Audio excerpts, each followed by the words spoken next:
I was at my promotion party, standing proud, when my wife raised her glass and toasted, to my husband, the biggest loser I've ever known. The laughter was deafening. What she didn't know was that I had a plan to turn her betrayal into the most brutal revenge she could ever imagine. That's when everything changed. Chapter 1. The toast that shattered everything. The room was glowing with warm light and clinking glasses. I stood at the center of the elegant rooftop bar, surrounded by colleagues, friends, and my so-called loving wife, Amber. It was my night. After 16 years of relentless work, a few mental breakdowns, and dozens of sacrifices, I had finally made partner at my firm. "Let's toast," someone called. I smiled as I lifted my champagne flute, about to thank everyone. When Amber stepped forward in her shimmering red dress, she raised her glass high, her smile wide and predatory. "To my husband," she said sweetly, locking eyes with me. People hushed, expecting something romantic. The biggest loser I've ever known. Laughter erupted, some shocked, some uncomfortable, but many laughed anyway, because she was beautiful, and because people always laugh when they're confused. My smile didn't break, not yet. Amber continued, voice dripping with venom, "I mean really. He works himself to the bone, thinks he's some big shot now, but if only you all knew what a joke he really is behind closed doors." Cheers. Another round of laughter, this one louder. My ears rang, my throat dried. And something inside me, something that had been quiet for years, snapped. But I didn't yell, I didn't run. I smiled, because I already knew.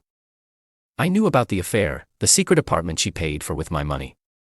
I knew about the business trips with her personal trainer Caleb, the one she thought I'd never suspect. She thought she'd humiliate me in front of everyone. She thought that was the peak of her power. No. This was just the beginning. She had no idea what I had planned. Everything from here forward would be strategic, ruthless, cold. And when I was done, Amber wouldn't just regret that toast, she'd wish she'd never met me. The party went on like nothing had happened. People laughed, glasses clinked, my boss gave a speech. Amber winked at me from across the room like her little public humiliation was some inside joke between us. I played along. I smiled, shook hands, posed for photos, and accepted congratulations from people who probably pitied me now. I didn't care, because while everyone else was sipping champagne, I was already 10 steps ahead. By the time the cake was cut, I had already made 2 quiet calls. One to my lawyer, the other to a private investigator named Reed Walker, a man who specialized in unraveling secrets and had a particular talent for surveillance without detection. Amber had no clue that I'd been collecting evidence for weeks. Why? Because I'd suspected something wasn't right for a long time. The coldness, the missing money, the way she'd flinch when I touched her but laugh just a little too loud when her phone lit up with Caleb flexed bicep. At first I doubted myself, thought I was paranoid, but then, one night when she was in the shower, I checked her purse.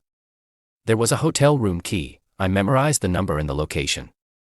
2 days later, Reed sent me photos, Amber, in lingerie, on the balcony, wrapped around a man who was not me.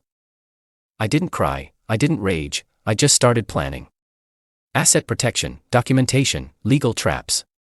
I changed the beneficiary on my life insurance, I opened new accounts, quietly funneled my savings out of our joint account and into my own trust. Then came the recordings. Reed installed tiny mics around the apartment. It wasn't illegal, it was my home after all. And within 48 hours, I had audio of Amber telling Caleb, "Don't worry, he's pathetic, he'll never leave me, he thinks I'm his prize." That sentence sealed her fate. That night after the party, Amber curled up beside me in bed, still tipsy. She laughed again and said, "Come on babe, it was just a joke, lighten up." I didn't respond. I just kissed her forehead, turned off the light, and lay in silence, staring at the ceiling, because the next phase was already underway, and she had no idea that by this time next week, her entire world would burn. Chapter 3. Initiation of the end. Amber believed she'd won. That was her biggest mistake. A few days after the party, I filed quietly divorce papers that detailed infidelity, emotional abuse, and public defamation. My lawyer had compiled everything, the photos, recordings, financial irregularities, even a witness statement from Reed. Amber's betrayal wasn't just emotional, it was strategic. She drained parts of our shared finances into secret accounts, taken out credit cards in both our names, and gambled on the idea that I'd never leave her. I didn't just plan to leave her, I planned to break the illusion of who she was to everyone else. Step 1. The work fallout. Amber worked as an HR executive at a mid-sized tech company, the same company where Caleb, her affair partner, also worked. In fact, he was her subordinate.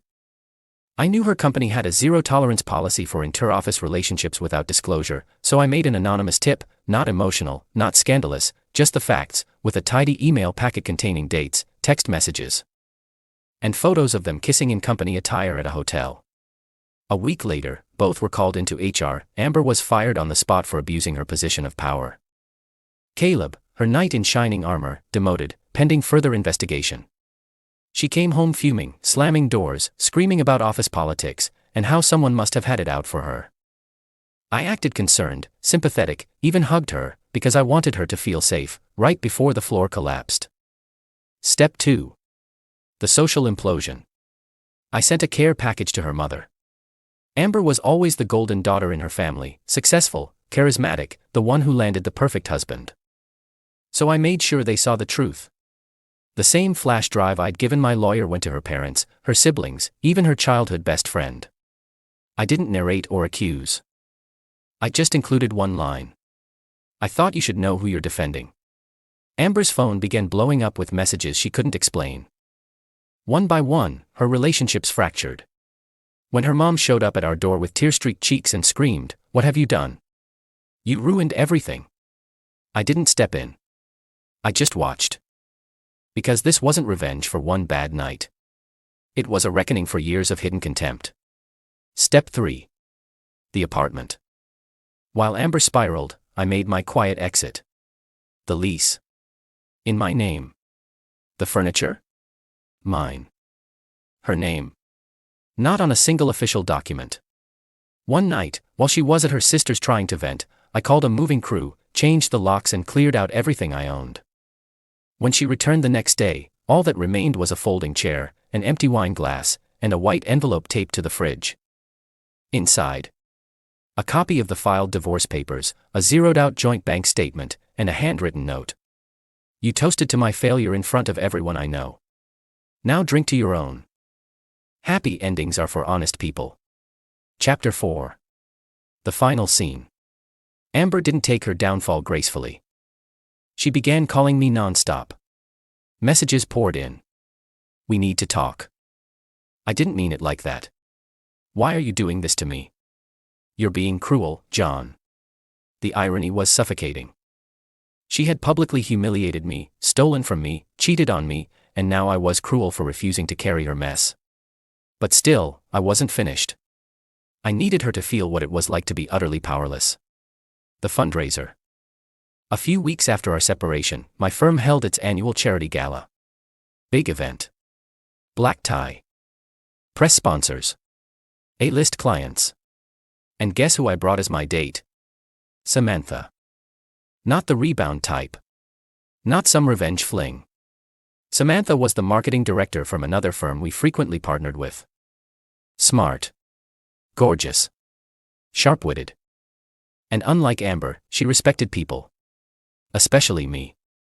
As Samantha and I walked into the ballroom, the flashes of cameras lit up like fireworks. I wore the tailored suit Amber once said, looked too expensive for a plumber's son. Now it matched the man I'd become. Samantha leaned in and whispered, "That woman near the bar, she's been staring at us for 5 minutes." I turned and saw her. Amber. She looked like she hadn't slept in days. Her once perfect hair was tangled. Her dress, cheap knockoff. And the men beside her. Caleb, sporting a crumpled blazer and an expression of defeat. She looked at me. I raised my glass. Cheers, Amber. She stormed toward me, fury in her eyes. You think this is funny? She hissed. I didn't flinch. Number, I think it's justice. You ruined my life. No, I said calmly. You ruined mine. I just stopped cleaning up your mess. She screamed something incoherent and threw her glass, but Samantha had already moved me aside. Amber's wine hit a security guard behind me. They escorted her and Caleb out of the ballroom while everyone stared. And that was it. Amber's final moment. Not as the charismatic, successful wife, but as a cautionary tale. A woman consumed by arrogance, exposed by her own cruelty. Chapter 5. Closure. A few months later, the divorce was finalized. I kept everything. The apartment. The savings. The social connections. Amber. Last I heard, she was living with her sister, working retail and blaming toxic men for her downfall. Caleb had left her soon after the gala. Couldn't handle the mess. Samantha and I kept seeing each other. Slowly. Naturally. She never treated me like a prop or a punchline. But more importantly, I had peace. Amber once said I was the biggest loser she ever knew. Now she couldn't even look in a mirror without being reminded of the men who walked away and left her with nothing but her own reflection. Final line. Sometimes the best revenge is letting them live in the world they created without you in it. Was this revenge perfectly justified? Tell us what you would have done in the comments below.